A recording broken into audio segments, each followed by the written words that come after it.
हृदय शुक्ला सर की बात करें तो भाई टैलेंट से भरपूर है भाई। ये क्या क्या प्लान है, ये प्लान है, सोची समझी तरकीबें हैं। हर बार एक ब्लू बिल गेम अब बहुत पहले चला रहेंगे, आज वो तो मरने पे उतर आते। आज दूसरे गेम कैसे हैं, इसको मारो इसको मारो इसको, सारे गेम डिस्ट्रक्टिव हैं।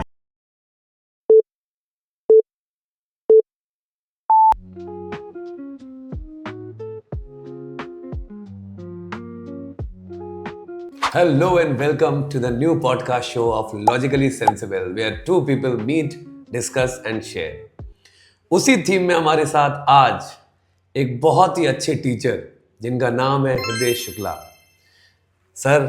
सबसे पहले तो बहुत बहुत धन्यवाद आपका कि आपने हमारे इनविटेशन को एक्सेप्ट किया और अपने इतने बिजी स्केड्यूल से टाइम निकालकर आप यहाँ पर आए।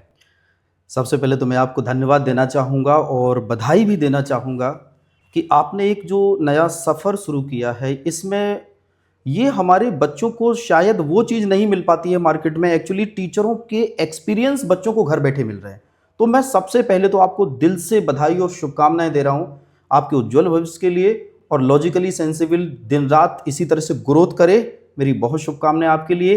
रही बात इन्विटेशन की, तो आप मेरे भाई हैं, बहुत बहुत आई एम ऑलवेज रेडी जब आप हमें कहेंगे। और अगर मैं आपके और हमारे अपने प्यारे प्यारे बच्चों के जहां भी मैं काम आ सकूं, I am always ready.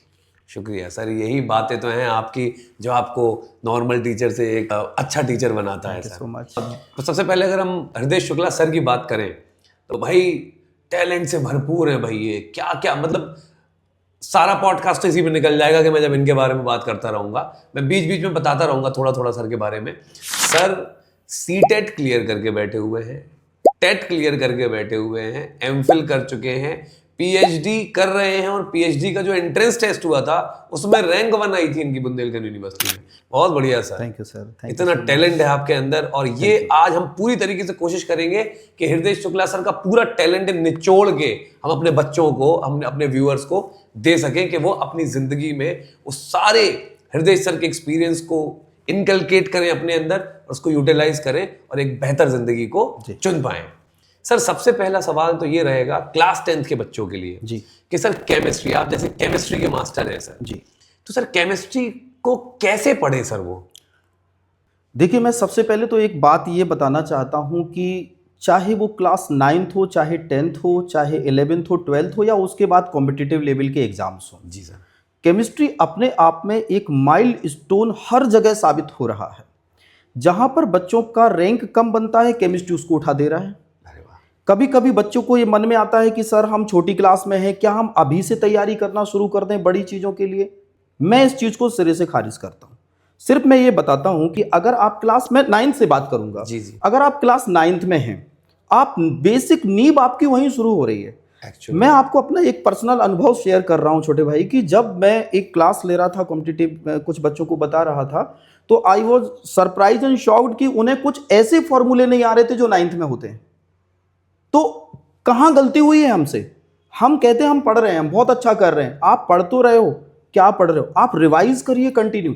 9th class के लिए मैं 9th के बच्चों को एक सलाह देना चाहूँगा कि वो 9th से ही अपने नोट्स, जैसे सबसे बेसिक चीज़ होती है फॉर्मूले। देखिए, केमिस्ट्री का जो बेसिक है वो 4 चैप्टर पर चलता है जी। अगर आप 9th और 10th में उन 4 चैप्टर पर अपनी पकड़ बना लेते हैं, मैं मानता हूँ कि एक बहुत बड़ी मीनार की एक स्ट्रॉन्ग नींव तैयार हो जाएगी।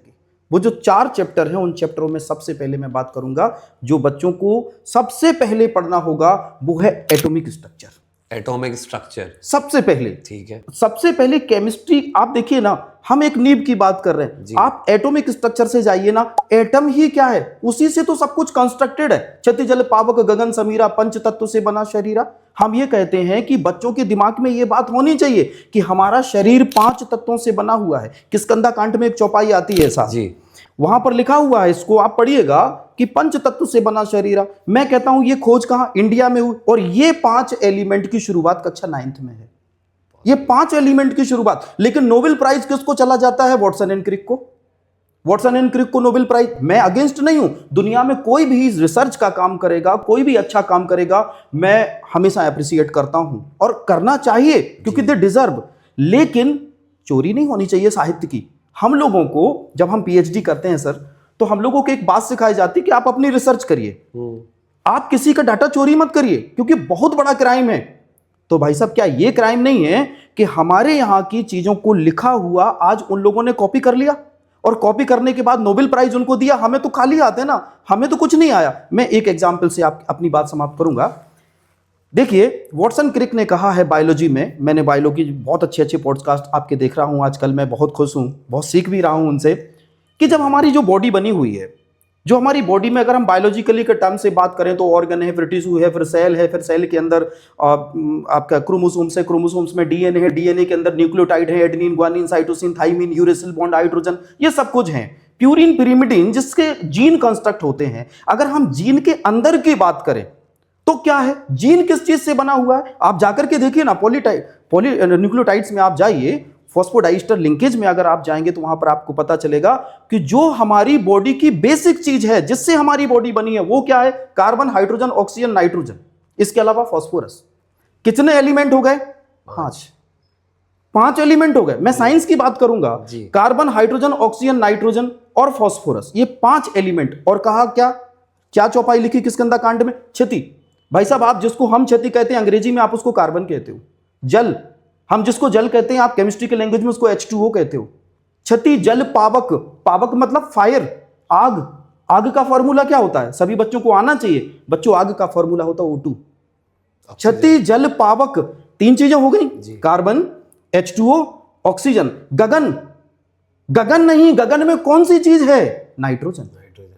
75% सब लोग जानते हैं। क्षति, जल, पावक, गगन और समीरा। समीरा का अगर हम एलोट्रॉप्स बात करें तो उसके अंदर कुछ फॉस्फोरस के भी एलोट्रॉप्स हैं, और उसको भी ये प्रूव कर दिया गया है कि ये 5 एलिमेंट रियलिटी में they are present in our body.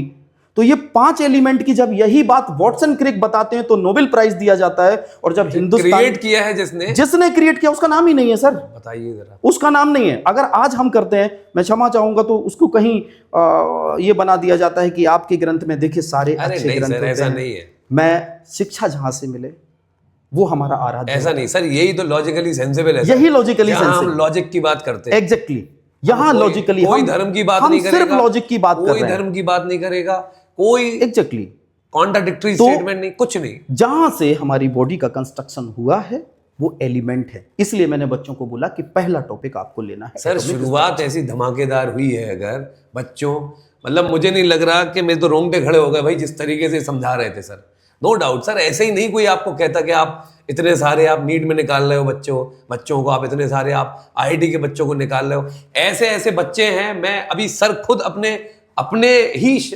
अपनी जबान से सर बताएंगे, अपने एक्सपीरियंस से बताएंगे कि बच्चे इतने ज्यादा डिप्रेशन में चले गए थे, दाढ़ी वाड़ी बढ़ा ली थी उन लोगों ने, और सर ने समझाया, और फिर आज वो IIT कहाँ है? गुवाहाटी में। बताइए जरा, तो सर के अभी एक्सपीरियंस हम और ले रहे हैं सर, फिर बताइए। दूसरी बात मैं करूंगा जी, जब बच्चों आप एटॉमिक स्ट्रक्चर को पढ़ लें, एटम क्या है, वैसे एटॉमिक स्ट्रक्चर को पढ़ने के लिए एक जिंदगी छोटी है, लेकिन आप उतना पढ़िए, एक बेसिक पढ़िए, 9th में आप एटम पढ़िए, फॉर्मूले कैसे बनते हैं ये पढ़िए, फॉर्मूले को बनाना सीखिए, फॉर्मूले की प्रैक्टिस करिए, उनके नोट्स बनाइए अपने हाथों से।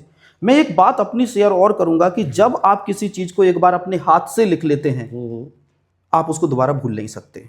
अगर आपने याद किया है, हो सकता है वो भूल जाएंगे एक बार, अगर आपने, क्योंकि वो बोलते ना इंद्रियां हमारी काम करती हैं, वो हमारी एक इंद्री है कि आप उसको एक बार लिख चुके हैं तो वो कहीं ना कहीं आपको हिट कर देगी लास्ट टाइम पे, बेटा ये लिखा था तूने, ये फॉर्मूला है सबकॉन्शियस माइंड में। बिल्कुल अगर आप भूल गए कि पेरोक्साइड क्या होता है, तो आपने लिखा है तो पता आ जाएगा यार, अगर हाइड्रोजन पेरोक्साइड है तो वहां वो H2O2 था, तो आपको वो दिमाग में आ जाएगा कि तो लिखना है और फॉर्मूले की प्रैक्टिस करना है। देखो बच्चों, मैं लॉजिकली सेंसिबल के इस इतने ग्रेट प्लेटफॉर्म से एक बात जरूर कहना चाहूंगा, बेटा दुनिया में कोई ऐसा इंसान नहीं है जो एक बार याद करे और इसे हमेशा याद रहे।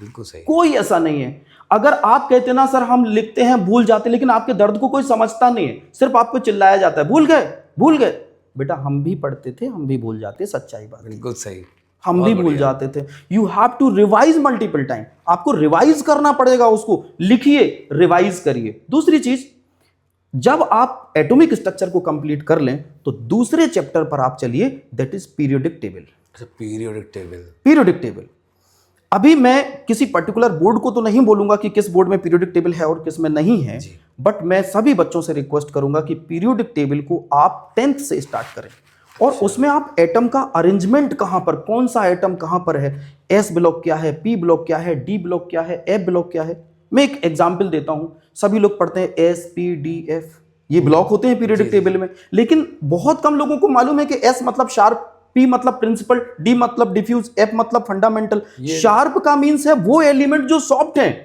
तो एस ब्लॉक में भाई साहब वो एलिमेंट रखे हैं जो सॉफ्ट हैं। P block principal element. मैं आपसे कहूं कि मैं आपको 3 दिन तक सोडियम नहीं दे रहा हूं खाने के लिए, जिंदा रहोगे? अरे सर नहीं दो, नमक नहीं खाएंगे हम नवरात्रों में, तो 9 दिन आप लोगों के तो मेरे ख्याल से 30 दिन का नमक को सब कुछ ये त्याग करके एक टाइम कर, तो कोई फर्क नहीं पड़ेगा अगर मैं Na नहीं दूं, लेकिन मैं बोलूं कि मैं 3 घंटे तक ऑक्सीजन नहीं दूं तो नहीं रह सकते, कोई नहीं रह सकता। मतलब जो ऑक्सीजन पे डिपेंडेंट है वो नहीं रह सकते। तो प्रिंसिपल ब्लॉक को इसलिए पी ब्लॉक बोला है कि उसमें ऐसे एलिमेंट है जो लाइफ सर्वाइविंग एलिमेंट है, इसलिए पीरियोडिक टेबल में P block related with principal. हमारे स्कूल में सबसे बड़ी चीज क्या है? Principal, obviously. तो प्रिंसिपल एलिमेंट वो डी, डिफ्यूज, फ्यूज हैं। आपसे मैं कहूं जाओ जा रहे गोल्ड को निकाल के लाओ जमीन से खोद के, आप गोल्ड को निकाल लाएंगे जमीन से खोद के? पॉसिबल नहीं है, आपको सेपरेट करना पड़ेगा। दे आर फ्यूज, फ्यूज मतलब मिक्स्ड। फंडामेंटल, बे एलिमेंट जिनको लैब में भी कंस्ट्रक्ट किया गया है उनको। तो ऐसे एलिमेंट है कि 92 एटॉमिक नंबर के बाद एलिमेंट्स को तो लैब में बनाया गया है, रियलिटी में तो एलिमेंट्स पूरे हमारे पास जितने हैं वो तो सब लोग जानते हैं। तो पीरियोडिक टेबल से आप थॉरली हो जाएं, पीरियोडिक टेबल को लिखें, उसको ड्रॉ करना सीखें, उसमें एलिमेंट भरना सीखें। आप ये काम जरूर करें, और जो बच्चे अभी 9 से 10th में जा रहे हैं वो छुट्टियों के टाइम पर ही ये काम कर लें। ठीक है। दूसरी चीज, तीसरी चीज पर हम आते हैं। वो तीसरी चीज है हमारे पास केमिकल बॉन्डिंग। सबसे पहले हमने एटम सीखा, ठीक है, इसके बाद हमने एटम कैसे जुड़ते हैं ये सीखा, मतलब अरेंजमेंट कहां कहां है ये केमिकल बॉन्डिंग में सीख लिया। और फिर चौथे नंबर पर आपको शुरुआत करनी है carbon and its compound, carbon and its compound, carbon and its compound, जिससे पूरी ऑर्गेनिक केमिस्ट्री चलेगी आपकी। बच्चों मैं अपना अनुभव बता रहा हूं सर के माध्यम से कि अगर आप ये 4 चैप्टर पर पकड़ कर लेते हैं और इनको मल्टीपल टाइम रिवाइज कर लेते हैं बच्चों, 80% समस्या का सॉल्यूशन हो गया केमिस्ट्री। एग्जैक्टली 80% समस्या का सॉल्यूशन भाई। इसके बाद आप ये 4 चैप्टर पढ़ लेते हैं। आप अगर देखेंगे तो CBSE ISE में आप देखें तो दूसरी चीज प्रैक्टिकल अप्रोच। आप किसी भी कॉम्पिटिटिव एग्जाम में देख लीजिए तो प्रैक्टिकल अप्रोच से रिलेटेड ज्यादा क्वेश्चन उसमें आ रहे हैं। तो किस चीज का क्या यूज है? अगर आप कार्बन पढ़ रहे हैं तो उसके एलोट्रोप्स के बारे में जरूर पढ़ें, फुलरीन्स पढ़ें, डायमंड पढ़ें, ग्रेफाइट पढ़ें, और जितने भी उसके यूजेस हो सकते हैं आप उसकी तरफ जाइए। तो ये सर मेरा एक थोड़ी सी सलाह थी 9th और 10th के बच्चों की। बहुत ही बढ़िया सर, मतलब मुझे नहीं लग रहा कि अभी तक मुझे इतनी अच्छी तरीके से समझ में आया होगा जब मैं भी एक स्टूडेंट था, जो आपने अभी समझा दिया। Thank you so much. जो आपने उसको कैसे जोड़ा कि हमारे यहाँ से इंसेप्शन हुआ, शुरुआत हमारे यहाँ से हुआ, बट नोबेल प्राइज कोई और ले गया। मतलब पूरी साइंस हमारे यहाँ है सर, साइंस ले लें, मैथ्स ले लें, सारी चीजें हमारे पास है सर, अवेलेबल है, बट उसको मतलब उसको सप्रेस करके कोई और इंसान उसका फायदा उठा रहा है। सर मैं एक बीच में रोक के आपको एक बात इसी से जोड़ना चाहता हूँ। एक सेमिनार में, मैं अभी PhD के सेमिनार में था जी, तो जब मैंने अपनी इस बात को रखा कि हमारे हिंदुस्तान के अंदर इतनी कंस्ट्रक्टिव चीज़ें हैं लेकिन इनको आगे बढ़ाने के लिए शायद हमारी पीढ़ी को ही पता नहीं है जी। हम अगर अपनी पीढ़ी को नहीं बताएंगे तो वो आगे कैसे डिलीवर करेंगे? तो मेरे लिए क्रॉस क्वेश्चन एक होता है जी कि सर बहुत सारी चीज़ें आपके यहाँ फेक हैं। अच्छा। और हो सकता है कि ये चीज़ें जो लिखी गई हैं ये सब फेक थी, ये सब हम कैसे माने? हाँ। तो मैंने उनको एक एग्जाम्पल दिया कि कार्बन डेटिंग प्रोसेस, जिससे हम किसी कोई मीनार कितनी पुरानी है उसमें हम एज निकाल सकते हैं, किसी पत्थर की से प्लांट की एज निकाल सकते हैं। With the help of even we can calculate the age of the human being and any animal with the help of the blood के अंदर जो कार्बन के आइसोटोप्स आइसोमर्स हैं उसके अकॉर्डिंग हम निकाल सकते हैं। तो आपने कार्बन डेटिंग प्रोसेस दी ना, जो वर्ल्ड को आज क्वेश्चन मार्क कर रहे हैं कि आप तो झूठ बोलते हैं। इंडियंस तो कहते हैं कि रावण के 10 सर कैसे थे? अरे आज 6 उंगलियां भी तो होती हैं, बिल्कुल 6 उंगली होती हैं, म्यूटेशन हुआ होगा, कुछ तो हुआ होगा, बट हाँ ये रिसर्च का विषय है। तो ये मेरा सजेशन था कि हर चीज का एक साइंस जरूर है, उसके पीछे साइंस जरूर है। अगर हम समझेंगे तो हमें साइंस जरूर नजर आएगी, और अगर आपको किसी टॉपिक के पीछे साइंस नजर आ जाए फिर आप उसको छोड़िएगा मत कभी। तो सर फिर वही तो सर, फिर ऐसे ही लोग तो सर रिचर्ड एवराइट जैसे बनते हैं सर। एग्जैक्टली। बिल्कुल, फिर वो साइंस क्यूरियोसिटी जो अंदर होती है, फिर वो साइंटिस्ट बन जाते वो हैं। साइंटिस्ट ऐसे ही लोग, बिल्कुल। वो साइंटिस्ट बन जाते हैं। सर सवाल है तो जवाब होगा, और अगर जवाब है तो उसके लिए क्यूरियोसिटी होनी क्यूरियोसिटी होना बहुत जरूरी है। बिल्कुल, ड्राइविंग क्यूरियोसिटी। Driving curiosity. बिल्कुल सही। अब ये सर मैं क्यूरियोसिटी पर अपने दर्शकों को एक बहुत अच्छी बात अरे बताने सर, जा रहा हूं। आप सर मैं देखिए सर मैं तो सर ये प्लेटफॉर्म दिया है सिर्फ बोलने के लिए, मतलब मैं तो खूब बोलता हूँ। मैं यहाँ पे मेरी टक्कर का कोई तो इंसान आया है यहाँ देखिए पर। फरहान जी जी सर। अभी सर ने क्यूरियोसिटी की बात की। जी सर। सर मैं एक क्लास ले रहा था, तो मैंने बच्चों से कहा, अचानक से मेरा एक प्लान था पहले से कुछ जज करने का।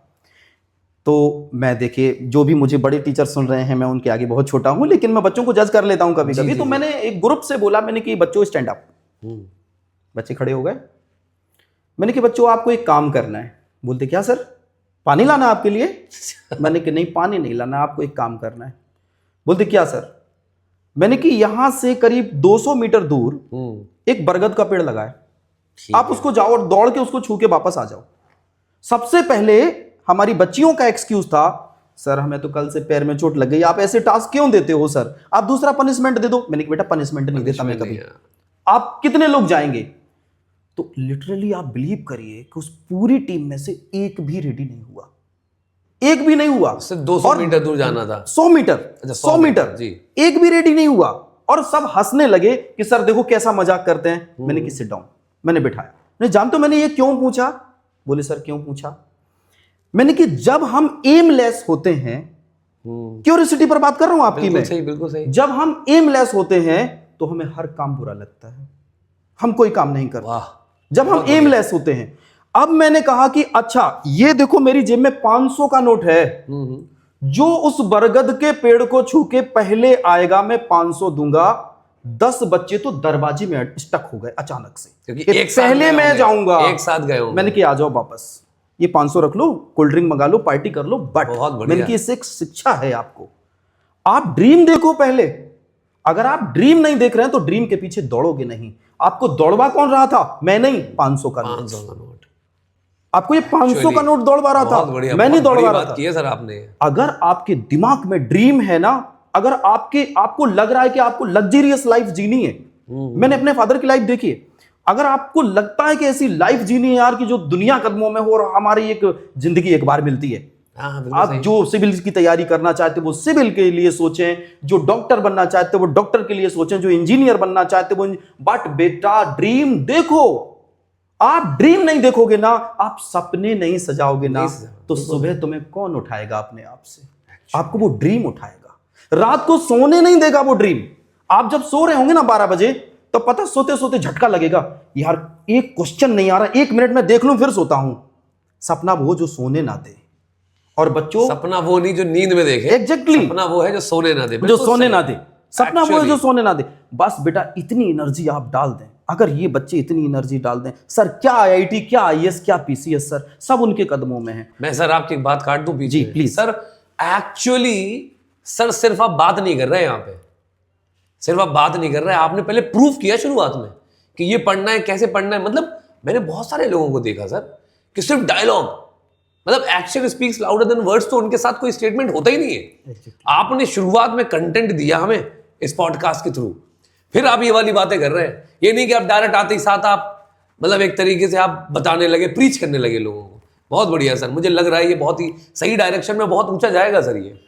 देखिए सर, हमारे जो बच्चे हैं जी, मैं तो जब भी कोई भी बच्चा मुझे पढ़ते नजर आता, मैं एक दिल से बात बोल रहा हूँ सर। हो सकता है कोई बच्चे कभी कभी कुछ टीचरों को पसंद नहीं करते हैं, लेकिन एक टाइम है, ये टाइम जोन है, जब ये लोग हम लोग की एज पर आएंगे ना, तब इन्हें हर टीचर में अच्छा ही नजर आएगी। सर मैं इसलिए नहीं, मैं हर बार बोलता हूँ, और ये मेरा डिस्क्लेमर है, मैं हर बार बोलता हूँ कि मैं ऐसे गेस्ट को तो बुलाता ही नहीं हूँ जो जिनकी कोई मतलब एक लेवल ना हो। सर मेरा खुद का नेफ्यू जो है वो आपसे पढ़ता है सर जी, आपके सेक्शन में। सर वो इतनी तारीफ करता है एक्चुअली कि हृदय सर के जो कॉन्सेप्ट है वो इतने अच्छी तरीके से पढ़ाते हैं ना, कि अगर मैं रेगुलर होता तो मैं और भी बहुत सारी चीजें ले सकता था। Thank you so much. तो आपका ऐसा नहीं है कि मैं तारीफ कर रहा हूँ, वो बच्चा कर रहा है सर। वो तो सर बाइज्ड नहीं है ना सर, वो तो सर वो तो बेंगलुरु में भी पढ़ के आया है, वो उससे पहले कोलकाता में था, अब वो झांसी में आया है, वो आपसे पढ़ा है, वो आशु मैम से भी पढ़ा है, ठीक है, वो मुझसे भी पढ़ा है, घर पे पढ़ता है मुझसे, तो उसे सबके बारे में पता है। तो उसने केमिस्ट्री में सिर्फ आपका नाम ही क्यों लिया कि यार हृदय सर मामू बहुत अच्छा पढ़ाते हैं हृदय सर, नो डाउट। देखिए सर, मैं तो ये कहूँगा कि ये मैं हमारे आदरणीय मनीष सर का मैं वो पॉडकास्ट देखा था, बहुत अनुभवी टीचर हैं, और मैंने जब उनका एक बात सुनी थी कि मैं बहुत अच्छा लगा एक लाइन उनकी कि हम लोगों का जो प्रोफेशन है ना वो गॉड गिफ्टेड है, बिल्कुल सर। और हम सेवा कर रहे हैं। हम बच्चों की बहुत बढ़िया स्टेटमेंट वो थी, मतलब कि हम ना केवल देश की सेवा कर रहे हैं, हम एक भगवान का दिया हुआ एक ऐसा काम कर रहे हैं जिसमें हम सेटिस्फाइड। और मैं ये चाहूँगा कि जब तक भगवान जीवन दे, मैं बच्चों की सेवा करता रहूँ, उनको आगे बढ़ाता रहूँ। उसके लिए मैं 2 लाइनें बोलना चाह रहा हूँ बिल्कुल सर, बिल्कुल। ये हमारे जो बच्चे हैं ना सर, उनके लिए कि मुश्किल हालातों में संभलना नहीं सीखे। मुश्किल हालातों में संभलना नहीं सीखे, संभलना नहीं सीखे। मुश्किल हालातों में संभलना नहीं सीखे, ठोकरें खाकर चलना नहीं सीखे।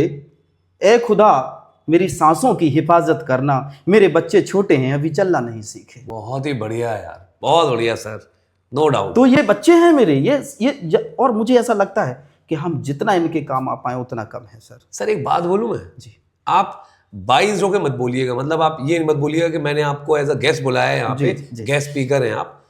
सर मुझे किसी भी एंगल से ये नहीं लगता कि हम जो बॉर्डर पे सोल्जर्स हैं, हम उनसे ज्यादा डेयरिंग नहीं है सर। हम उनसे ज्यादा डेयरिंग है सर। क्यों है सर? सुनिए, उनसे ज्यादा करेजियस है सर हम। सर प्राइवेट टीचर होना और उसमें स्टेबिलिटी, मतलब कंटिन्यूएशन में काम करते रहना, सर कहाँ करेज का काम नहीं है सर ये। हर एक इंसान जहाँ सरकारी नौकरी, जहाँ रेलवेज, जहाँ वो काम कर रहे हैं, और हम सर प्राइवेट टीचर्स इतनी शिद्दत से और इतनी मेहनत से सर हर साल IITians, doctors, UPSC, chartered accountants, sir इतने सारे निकाल रहे हैं सर। इसके लिए करेज तो चाहिए सर, हिम्मत कि सर एक बार आ गए और हम तो छोड़ भी नहीं रहे। सर आप 20 साल से पढ़ा रहे हैं सर, मुझे सर 8 साल हो गए सर पढ़ाते पढ़ाते, मनीष सर को 30 साल हो गए पढ़ाते पढ़ाते, परविंदर सर को 30 साल हो गए पढ़ाते पढ़ाते, आशु मैम को 35 साल हो गए सर पढ़ाते पढ़ाते। ये हम लोग करेजियस नहीं है सर। उनकी तो सर वो अपनी जान हथेली पे डाले हुए हैं सर, हम अपनी जान हथेली पे नहीं डाले। बिल्कुल सही बात। हम सर इतना चिल्लाते हैं सर 8-8 घंटे सर मगर कोई अप्रिसिएशन ही नहीं है सर। देखिए इस बारे में मैं परविंदर सर जी को याद करूंगा, मेरी जब भी उनसे बात होती है जी, तो वो भी एक ही बात बोलते हैं, कहते हैं कि हमने जो किया उसको हमें थोड़ी ना लिखना है कहीं डायरी पे, हमने अच्छा कर दिया आगे बढ़ो, उससे भी अच्छे की कोशिश करो। कितनी अच्छी बात है। आपको चैलेंज कितना आप है? समझ नहीं रहे सर। हम तो सिर्फ एक छोटी सी बात बताना चाह रहा हूं मैं ये नहीं चाह रहा कि मुझे कोई क्रेडिट दे, मुझे कोई बाउंटी दे, मुझे कोई रिवॉर्ड दे या आपको दे एक्चुअली। बट सर लोगों को एक्सेप्ट तो करना चाहिए ना कि हम लोग सर मतलब फ्यूचर अपनी कंट्री को बिल्ड कर रहे हैं सर कहीं ना कहीं। आप अगर IITian निकाल रहे हैं, आपको बच्चा मैसेज कर रहा है कि सर आपकी वजह से सर हमारा IIT में केमिस्ट्री में सर हमने सर इतने बढ़िया नंबर लिए, तो कहीं ना कहीं सर आप रीजन है ना उसके पीछे। बिल्कुल सही बात। आपने एक IITian निकाल दिया सर कंट्री का इतना बढ़िया बेस्ट कॉलेज से। चलिए सर ये सब बातें तो होती रहेंगी, हम दूसरे सवाल की तरफ बढ़ते हैं। सर आप मुझे ये बताइए कि एक्चुअली बच्चों को, जैसे आप एक बहुत बड़े मोटिवेशनल स्पीकर भी हैं सर आप एक सिंगर भी हैं, आप गज़ल भी गाते हैं, आप भजन भी गाते हैं, सर का एक यूट्यूब चैनल भी है सर। मतलब क्या क्या नहीं करते ये तो मतलब हम नॉन लोगों को तो पता है, बाकी व्यूअर्स को भी आज पता चल जाएगा। सर ये बताइए कि बच्चों को आजकल जो वैल्यूज जो नहीं दिखती, वो तो आपने भी ऑब्जर्व कर लिया होगा, जो वैल्यूज बच्चों के अंदर नहीं दिखाई दे रही हैं सर, उसका क्या कारण है? और हम वो वैल्यूज कैसे बच्चों के अंदर इनकलकेट वापस कैसे ला सकते हैं सर? क्या सर वो आप बता सकते हैं हमारे व्यूअर्स को? सर मैं अपनी बात को यहाँ से शुरू करूँगा कि जब तक मेरे पापा थे जी और जब मेरे पापा आज नहीं हैं, उन दोनों के टाइम डिफरेंस को जब मैं सोचता हूँ तब मुझे लगती है, एक अंदर से टीस आती है कि माँ बाप क्या है, इस जिंदगी में उनकी क्या अहमियत है। बच्चों भगवान सेकेंडरी है, भगवान सेकेंडरी है, माँ बाप प्राइमरी। आज वो हैं, आपका अस्तित्व उनकी वजह से है। बिल्कुल सही। अपने सांस्कृतिकता को नहीं छोड़िए, अपने कल्चर को नहीं छोड़िए। मैं फरहान सर आपसे भी एक बात पूछता हूं, आप बिल्कुल सच्ची बात बताना, आज भी आप शादी पार्टी में जाते हो, आपके गुरु मिलते हैं, आपको क्या फील होता है? बस मुझे आप, ये मेरा सवाल आपसे। बहुत ज्यादा सर, रोंगटे खड़े हो, ऐसा लगता है कैसे उन तक पहुंच जाए, कैसे उन तक पहुंच जाए। ये फील होता है। वो अंदर से ऐसा क्यों फील हुआ, और वो आज मैं ये भी मानता हूं कि आज हमको कुछ और ज्यादा फील होने लगा। बिल्कुल सही। शायद जब हम पढ़ते थे वो उतना फील नहीं होता था, बिल्कुल सही। आज हमें और फील हो रहा है। और एक हमारे बिलगैया सर थे, हिंदी पढ़ाते थे, जब वो पढ़ाते थे तो पढ़ाते पढ़ाते आंखों से धार लग जाती थी आंसुओं के, वो डूब जाते थे किसी कथानक को पढ़ते पढ़ते। अचानक से जब मुझे मालूम चला कि वो नहीं रहे दुनिया में, तो मेरे लिए वो कैसा मोमेंट था मैं आपको बता नहीं सकता। तो गुरु की वैल्यू, माँ बाप की वैल्यू, बच्चों मैं रिक्वेस्ट कर रहा हूं आपसे, ये चीजें ना दोबारा नहीं मिलने वाली। माँ बाप आपके लिए एक बहुत बड़ी गिफ्ट है। माँ बाप के लिए आप गिफ्ट हो और आपके लिए आपके माँ बाप गिफ्ट हैं। दूसरी चीज देखिए, ऐसी चीजों से अपने आप को बचा के रखिए, क्योंकि आज हम लोगों को, खासतौर से मैं पूरे ओवरऑल इंडिया की बात कर रहा हूं, जब इंडिया हमारा तेजी से ग्रो कर रहा है, उस ग्रोइंग इंडिया को चौपट करने के लिए दूसरी ताकतों ने क्या सोचा, हम इनसे रणनीति में नहीं जीत सकते। बिल्कुल, हम इनसे ताकत में नहीं जीत सकते। भगत सिंह खड़ा हो जाता है तो दुनिया हिल जाती है। बिल्कुल सही सर। चंद्रशेखर आजाद खड़े हो जाते हैं तो दुनिया हिल जाती है। एपीजे कलाम जैसे मिसाइल बना देते हैं। तो आप सोचिए, वो जानते हैं सर इस बात को कि हम इनसे इस चीज में भी नहीं जीत सकते, रणनीति में नहीं जीत सकते, ताकत में नहीं जीत सकते। आप ये समझिए कि जो हमारे सरदारों के जो आराध्य हैं, जानते होंगे आप, तलवारों से कट गए।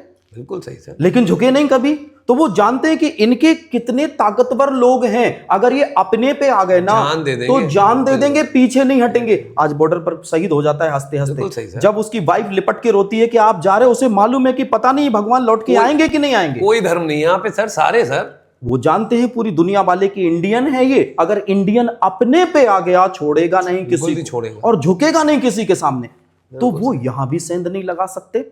आज हमारी टेक्नोलॉजी, हम चंद्रमा पर पहुंच गए, और कितनी कंट्री पहुंची ये उठा लीजिए ना, 192 कंट्रीज में से कितनी कंट्री की टेक्नोलॉजी कहां पर और हमारी टेक्नोलॉजी कहां। सबसे पहले तो मैं सभी से हाथ जोड़ के निवेदन करूंगा, विनम्र प्रार्थना करूंगा कि जो हमारा अचीवमेंट है उसको आप याद रखिए। बिल्कुल रखिए और प्रमोट करें, और उसको प्रमोट करिए, उसको प्रमोट करिए।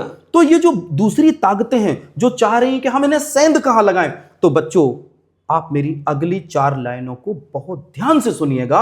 वो सेंध कहां लगा रहे हैं और सेंध लग रही है।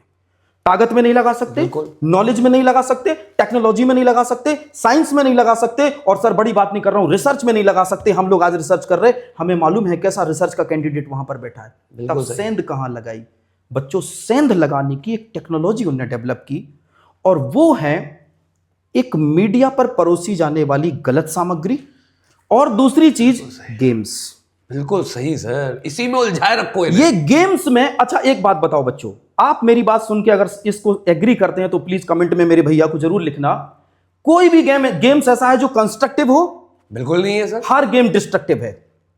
आप फायर फाइटर खेलते हो, कितने लोग मारे, सब रोंगटे खड़े हो रहे हैं सर। आप जो बातें कर रहे हैं, कितने लोग मारे, हर गेम को उठा के देख लीजिए सर। सही, और वही सोच बन रही है उनकी सर। क्यों? उन्हें मालूम है कि इस युवा को ना, इस युवा को भड़काया नहीं जा सकता, लेकिन भड़काने का तरीका बदल दो।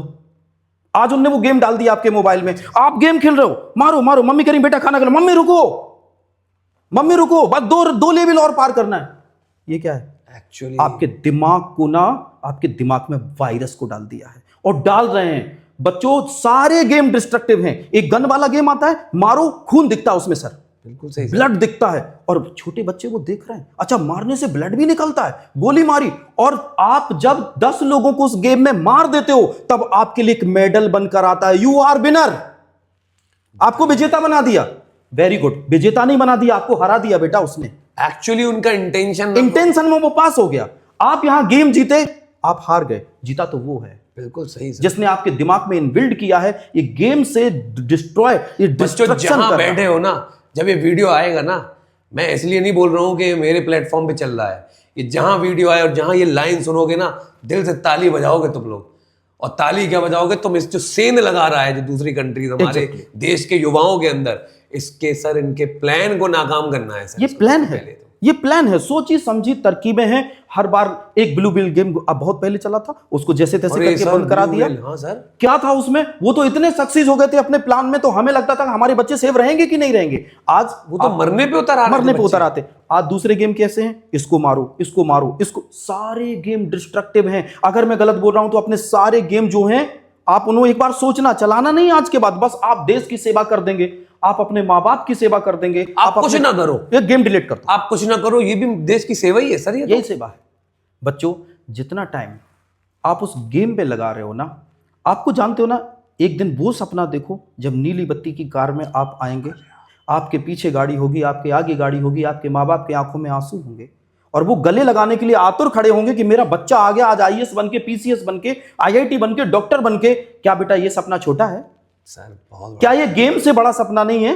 100% है। गेम्स इसके आगे कुछ नहीं है। इसलिए बच्चों, जितना समय तुम गेम्स में बर्बाद करते हो, जितना समय आप डिस्ट्रक्टिव चीजों में बर्बाद करते हो, जुट जाओ ना। मैंने क्या बोला, आप इंडियंस हो, आप अपने पे आ जाओ। कहते ना, एक कहावत है भारतीयों के लिए सर, कि अगर इंडियन भाई साहब अपने पे आ गए ना, फिर नहीं छोड़ेंगे। नहीं तो बेटा आ जाओ ना अपनी पे यार, आ जाओ ना अपने पे। सर की बात को मैं सर एक प्रैक्टिकल बात से जोड़ रहा हूं सर जी।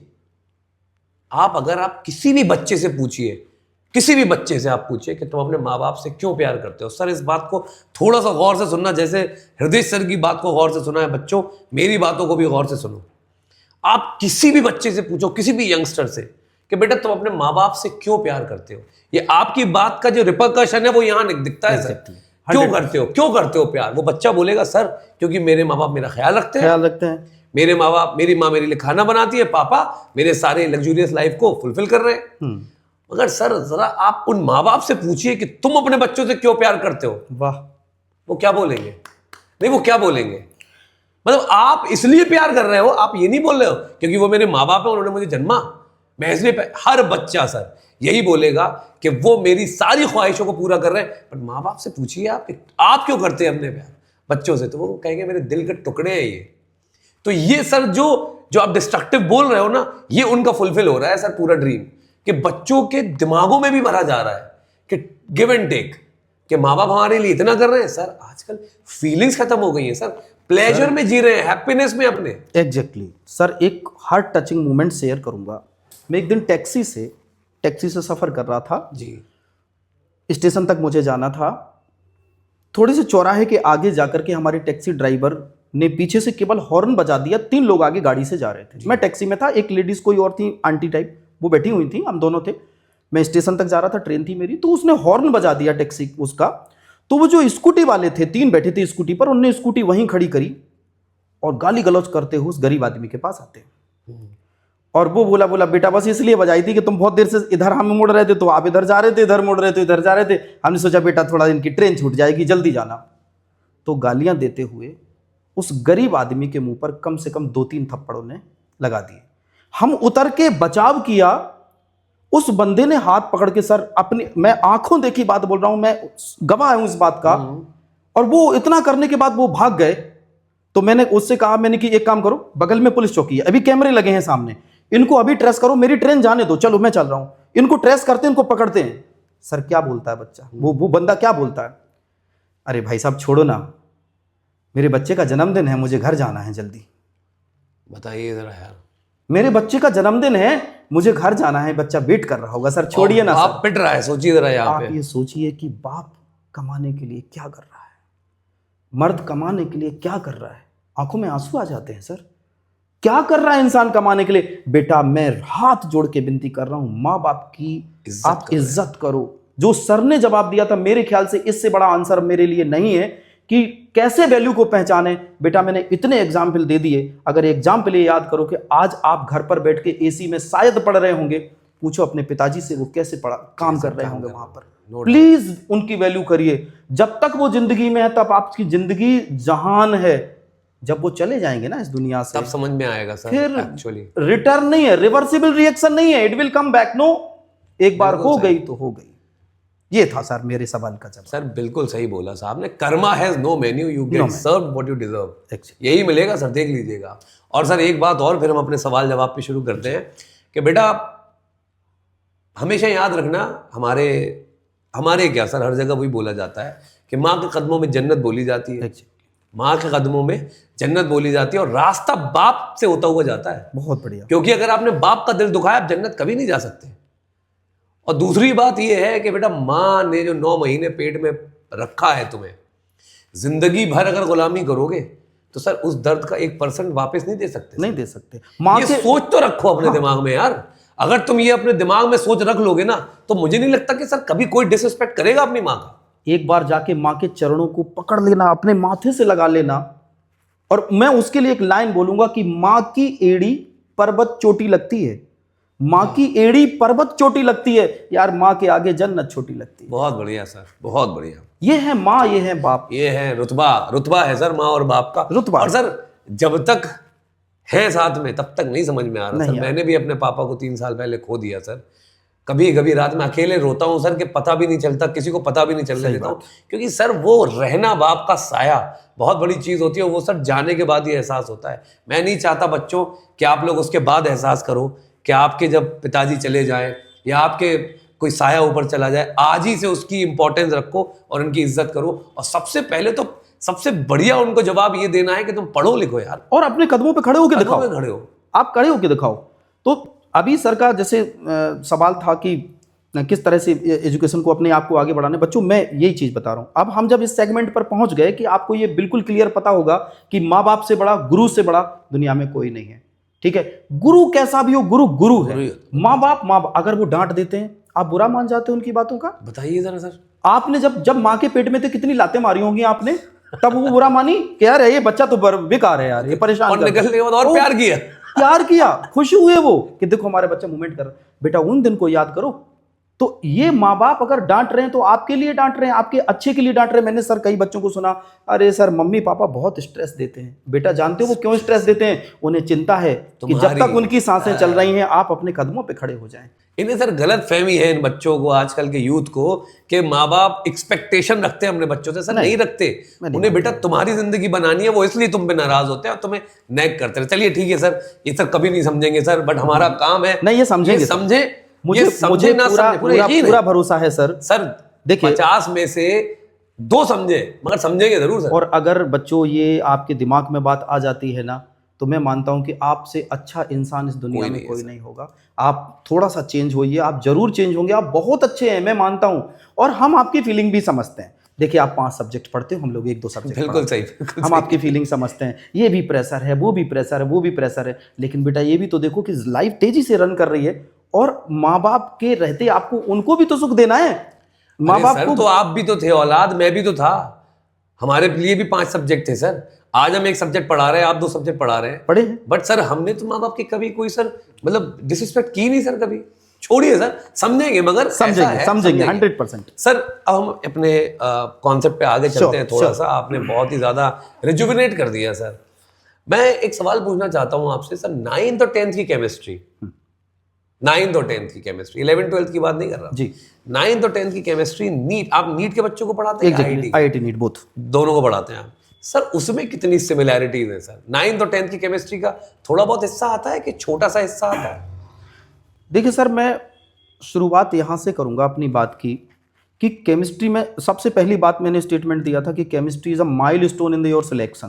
बिल्कुल सही। ये सब्जेक्ट आपके सिलेक्शन का एक मील का पत्थर साबित होता है हर जगह जी। आप 9th की केमिस्ट्री और 10th की केमिस्ट्री एक बहुत बड़ा इश्यू नहीं है, लेकिन आपकी एज के लिए मैं मानता हूँ कि जब जिस एज पर आप हैं आपके लिए वो सब्जेक्ट्स बड़े हैं जी।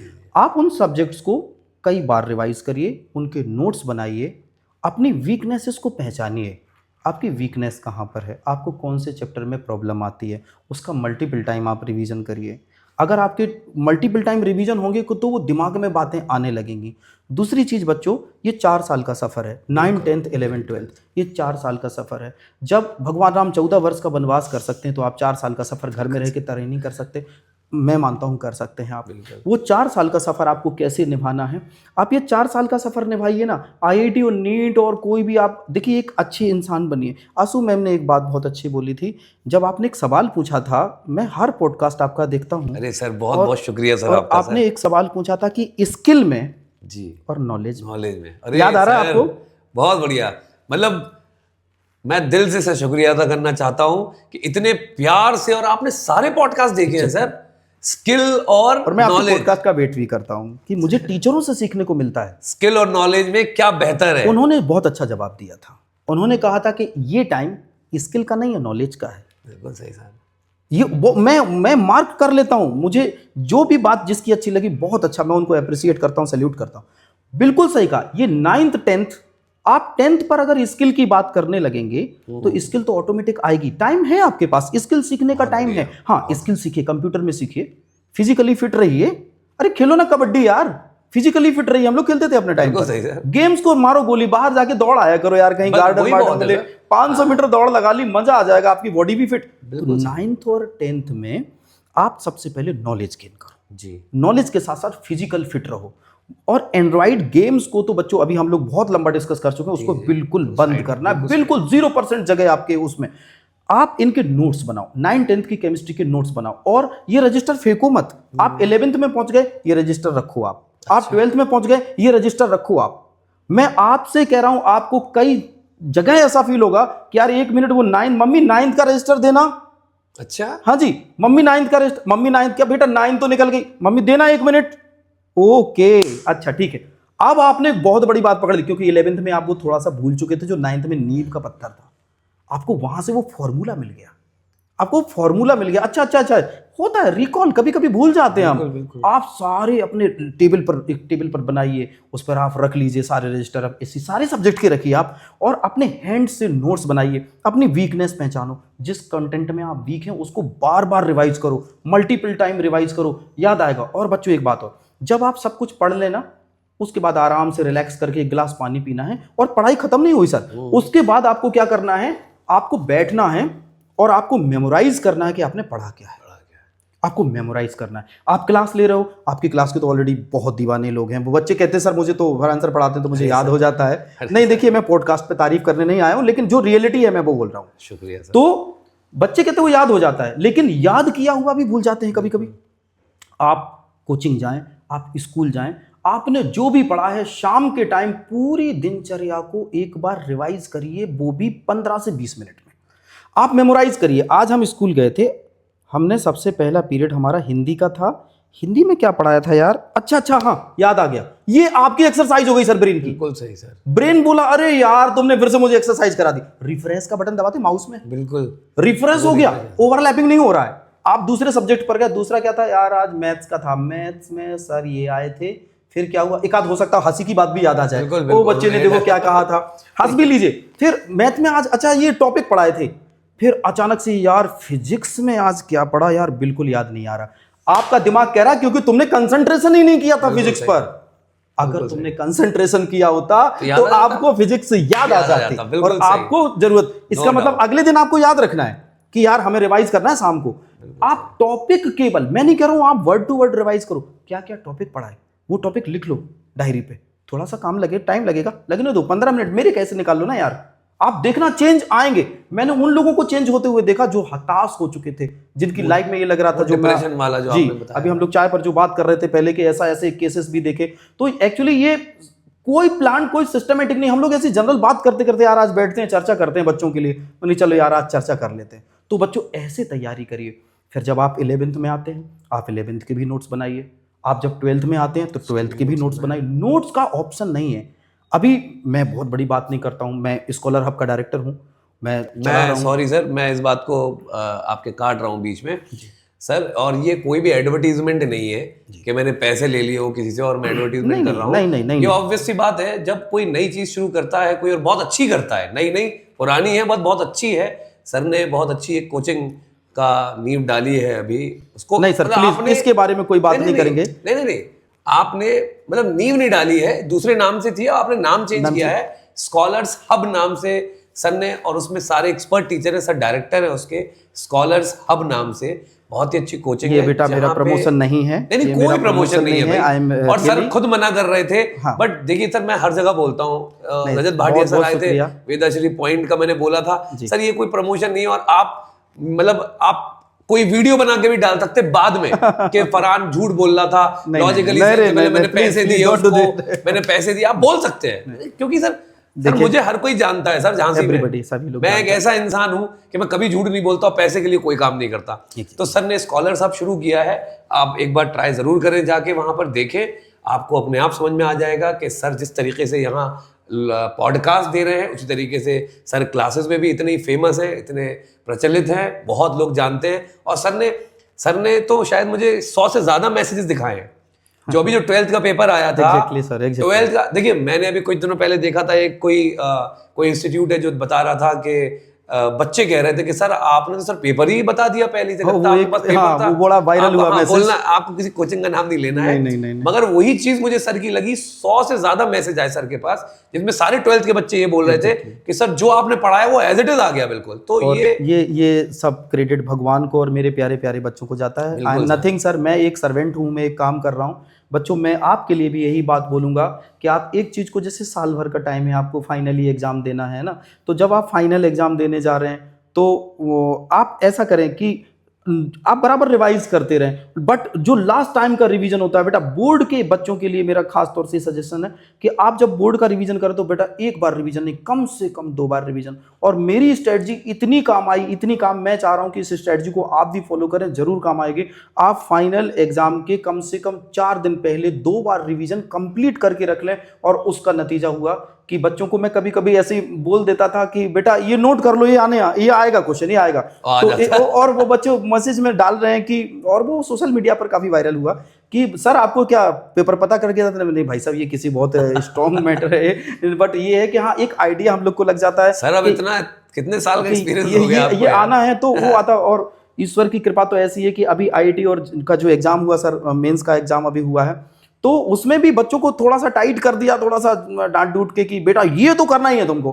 बोलते सर ये कर चुके 2 बार, मैंने कि तीसरी बार भी करना है। बोले सर क्यों, 2 बार हो चुका, मैंने तीसरी बार करना है। और व्हेन दे केम बैक, बोले सर कौन सी मिठाई खाओगे आप, कौन सी मिठाई खाओगे? मैंने कि बस आपका अच्छा हो गया ना बेटा, आप आगे बढ़ जाओ, फिर हमें आप याद रखना नहीं रखना वो डजंट मैटर, बट हमने अपना काम निभा दिया। भगवान ने जो मुझे ड्यूटी दी वो मैंने ईमानदारी से पूरी कर दी। बच्चों नहीं का सब्स्टिट्यूशन नहीं है, आप ऑनेस्ट रहिए। सर रजत सर का जब मैं पॉडकास्ट कर रहा था तो मैंने यही बोला था कि टीचर अच्छा होना नहीं चाहिए, टीचर सच्चा होना चाहिए। सच्चा होना चाहिए एक्चुअली। अगर आप सच्चे हैं तो आप कभी भी गद्दारी नहीं करेंगे अपने प्रोफेशन, कभी नहीं, कभी कि आप दिखावे के लिए पढ़ा रहे हैं या उल्टा सीधा। अब आप जब 20 साल का एक्सपीरियंस दिख रहा है ना सर, अब मैं ऐसे, अब सर अब भाई ऑब्वियस सी बात है कि जो चीजें सर ने बोली है वो आपको लिख के भी देख लेनी है। जो सर ने बोला है उसको आप ट्राई करिए, प्रैक्टिस करिए आप उसको। तो ये आपका, जैसे मनीष सर के लिए मैंने बोला कि आप लिख के देखिए, उसमें मैथ्स में सर का केमिस्ट्री में लिख के देखिए, आशु मैम का बायो में लिख के देखिए, परविंदर सर का आप क्या कहते हैं इंग्लिश में लिख के देखिए, सबका देखिए, आप करके देखिए। सर एक्चुअली मैं ये कहूंगा कि कंपटीशन का, जहां तक आपने वो सवाल पूछा था कि जो कंपटीशन के लिए आप डर रहे हैं, एक्चुअली बेटा आपका कंपटीशन जो आप 100% समझते हो वो है ही नहीं। कंपटीशन सिर्फ 10 से 8% होता है, सिर्फ 8% या 10%। मैं अपने अनुभव से बता रहा हूं, पूरे IIT की आप तैयारी कर रहे हैं, आप नीट की तैयारी कर रहे हैं, कंपटीशन सिर्फ आपका 8 से 10% लोगों के साथ है। तब जब आप मेरे अकॉर्ड, जैसे मैंने बोला कि ऐसे तैयारी करना, अच्छा। अगर आप इस लेवल से तैयारी करें, नोट्स बनाए और हर साल आपने 2-2, 3-3 बार रिवीजन किया और क्वेश्चन लगाइए, आप एक्सरसाइज लगाइए। अभी बोर्ड का एग्जाम होके चुका है, बोर्ड के एग्जाम में NCERT की एक्सरसाइज से, NCERT एग्जाम्पलर से डायरेक्ट क्वेश्चन भी आए हैं। जिन बच्चों ने वो डायरेक्ट क्वेश्चन सॉल्व किए, वो डायरेक्ट क्वेश्चन उनको मिल गए। तो एक्सरसाइज की प्रैक्टिस का तो सब्स्टिट्यूशन नहीं है। आप एक्सरसाइज लगाइए और बिना देखे लगाइए, और कैलकुलेशन में बच्चों थोड़ा सा एनहेंस होइए। कैलकुलेशन में थोड़ी बच्चे गड़बड़ कर देते हैं, तो ऑप्शन का जो आंसर रहता है, आजकल आंसर IIT ने सर एक नया ट्रेंड बना दिया, answer they are giving too close. For example the answer is coming 78.2, तो अब वो हो सकता है को 78.8 कर दें। अब आप सोचिए सर 70.2, यानी वो राउंड ऑफ नहीं किया जा सकता, जबकि 8 को राउंड ऑफ करके 79 किया कर सकते। बच्चों इस चीज को ध्यान रखना, बारीकी यहीं पकड़ना है आपको। मैं अपने बच्चों को ये समझा, और यहां से मैंने कम से कम 5 क्वेश्चन सही कराए बच्चों के, कम से कम 5। और IIT और नीट में सर 5 क्वेश्चन मायने रखता है। वो इतनी सी बात पर वो 5 क्वेश्चन को मैंने खींचा, बेटा ऐसे 5 क्वेश्चन। 9th और 10th के बच्चे याद रखना, जो सर बता रहे हैं ना वो रामबाण है तुम्हारे लिए एकदम से। तो वो सारी चीजें फॉलो करोगे, सारी चीजें ध्यान में रखोगे। और सर क्या मांग रहे हैं? कुछ नहीं मांग रहे सर, तो सिर्फ ये मांग रहे हैं कि तुम्हारा परफॉर्मेंस अच्छा हो जाए। उसको सर ने कुछ नहीं बोला यार कि ये कर लो, ये खरीद लो, वो खरीद लो, मेरी लिखी हुई किताब खरीद लो, कुछ नहीं बोल रहे हैं। वो सीधे ये बोल रहे हैं कि तुम, सर ये तो फ्री का है सर, ये तो हमारा प्लेटफॉर्म आपको ये सारी इंफॉर्मेशन प्रोवाइड कर रहा है, उसको आपको बस उसको यूटिलाइज करना है और अच्छे नंबर देखो लाने बच्चों, हैं। आप मेरे बच्चे हो, मैं कभी ये नहीं कहता हूँ कि आप गुप्ता जी को हो, कि साहू जी को हो, कि खान साहब के हो, कि तिवारी जी को हो। मैं ये मानता हूँ आप मेरे अपने हो, मेरा अपना परिवार है। अगर हम अच्छा करेंगे तो आप रियलिटी में बाद में हम लोग को याद करेंगे कि हाँ सर ने जो भी बोला था यार, बोला तो सही है। क्योंकि बच्चों देखिए, हम लोग अपना एक्सपीरियंस शेयर कर सकते हैं, करना तो आपको है। आपको जहाँ चीज़ की ज़रूरत पड़ेगी, वी आर ऑलरेडी हर समय आपकी मदद करने के लिए तैयार हैं। तो इस तरह से आप स्ट्रेटजी बना करके काम करें। सर बच्चों को सर 12th के लिए बताइए कि सर 12th में क्या कर सकते हैं बच्चे सर? ओके सर, केमिस्ट्री मैं में। 12th के साथ साथ आईआईटी और नीट के बारे जी, में भी दो जी सर, बातें बताना जी चाहता हूँ, सर। क्योंकि हमारे 9-10th के बच्चों के साथ साथ ये बच्चे अब आगे जाएंगे, आगे जाएंगे। तो इनमें क्यूरियोसिटी जरूर आ रही होगी कि यार बिल्कुल 9-10 सर, तो हो गया, बिल्कुल 11th कर लिया, अब हम 12th और फर्दर कैसे फर्दर। करें। जी सर। तो मैं कुछ एग्जाम्पल के साथ अपनी बातों को फिर खत्म सर करूंगा। मगर इसके बाद सर आपको एक वादा करना पड़ेगा जी। कि एक भजन हो जाए सर। ओके, और सर ज्यादा ओके, लंबा नहीं करेंगे हम, ओके, क्योंकि ओके। आपको भी जाना है, मुझे जी पता जी पहले ही जी, बता हाँ चुके जी। हैं। जी सर। तो बच्चों देखिए, सबसे पहले जब आप 12th में पहुंचते हैं तो जो लोग ये कहते हैं कि 11th और 12th का कोई रिलेशन नहीं है, ऐसा बेटा ऐसा नहीं है। रियलिटी में नॉलेज तो नॉलेज होती है। बिल्कुल सर। आप कभी डायरेक्ट रिलेशन नहीं मिलेगा किसी कंटेंट का, लेकिन मिलेगा तो आज इंग्लिश सर पढ़ाते हैं, तो जो 11th में वो पढ़ा रहे हैं, तो अगर आप 11th में कुछ नया सीख रहे हैं, then you will apply that same thing in 12th। 12th बिल्कुल सही। तो आपने अगर वो 11th में सीखा ही नहीं होता तो 12th में नहीं अप्लाई करना कैसे सर, करते। पॉसिबल ही नहीं है। यही मैं अपने सब्जेक्ट में कहता हूं कि साइंस के सब्जेक्ट्स में या केमिस्ट्री पर्टिकुलर या किसी फिजिक्स में बात करें, तो जो आप 11th में सीख रहे हैं वो सीखना है। इसलिए 11th को केवल कंप्लीट नहीं करना है कि यार 11th तो पास होने के लिए है, तो कंपटीशन तो 12th से, ऐसा नहीं। आप क्वेश्चन पेपर उठा के देख लीजिए। इस साल अगर आपने जेईई का जो अभी एग्जाम हुआ है मेंस का, उसमें अगर आपने देखा होगा तो मैंने जो एनालिसिस किया सर, केमिस्ट्री जो 38% केम फ्रॉम क्लास 11th की 38% केमिस्ट्री को उन्होंने डाला है। मैं जो एनालिसिस मैंने अभी किया है, तो आप ये सोचिए कि लगभग अप्रोक्स, हम बड़ी बात नहीं कर रहे, तो 50% के आसपास ही बंटवारा चल रहा है। 10% ऊपर नीचे कभी कभी हो जाता है। दूसरी चीज, आपको बारीक चीजें पकड़नी पड़ेंगी। और एक और मैं आप सबसे रिक्वेस्ट करूंगा कि जो ये आपको इंपॉर्टेंट वाली बात है ना बेटा, वो दिमाग से निकाल देना है कि सर 4 क्वेश्चन इंपॉर्टेंट बता दो, ये आएगा क्या। बेटा कंपटीशन बहुत बुरा चल रहा है मार्केट में, आपको सब कुछ पढ़ना है। बिल्कुल। हाँ, आपको पढ़ना है। आजकल मैं जब सर के उस सवाल का जवाब दे रहा हूं, जब सर ने मुझे 12th प्लस 12th के बाद के क्वेश्चन पूछा, मैं ये बात 9th-10th में नहीं बोला, मैं 11th-12th के लेवल पर इसलिए ये बात बोल रहा हूं क्योंकि कंपटीशन ज्यादा है और उन्हें क्वेश्चन को, एक क्वेश्चन में 4 क्वेश्चन पूछने हैं सर। बिल्कुल। अब वो समय गया कि उन्होंने पूछा कि what is the convert Kelvin to Fahrenheit, या किसी में कन्वर्ट। अब ऐसा नहीं पूछेंगे, वो एक क्वेश्चन ऐसे बनाएंगे कि उसे एक क्वेश्चन में 4 क्वेश्चन होंगे। और वो क्वेश्चन नहीं पूछते हैं, वो आपका नॉलेज देख रहे हैं, इसको टॉपिक में कितना नॉलेज है। वो they are asking topic, they are not asking question. बेटा ये तुम नहीं समझ पा रहे अभी, इसको समझो आप। वो टॉपिक पूछ रहे हैं, बच्चे को ये टॉपिक आता है, और धीरे धीरे धीरे धीरे करके ना वो जितने क्वेश्चन बनाते हैं ना, उससे वो पूरी केमिस्ट्री को वो समझ गए। वो बड़े लोग हैं भाई साहब, वो बैठे हैं, अच्छा मैंने ये पूछा था, ये आंसर सही है, ये आता है, ये आता है, ये आता है, यार केमिस्ट्री का नॉलेज है, निकालो इसको यार। तो वो टॉपिक पूछ रहे हैं, क्वेश्चन नहीं पूछ रहे। सर क्वेश्चन पूछने का जमाना आज से 10 साल पहले खत्म हो गया, बल्कि मैं मान रहा हूं 5 साल पहले तो खत्म हो गया।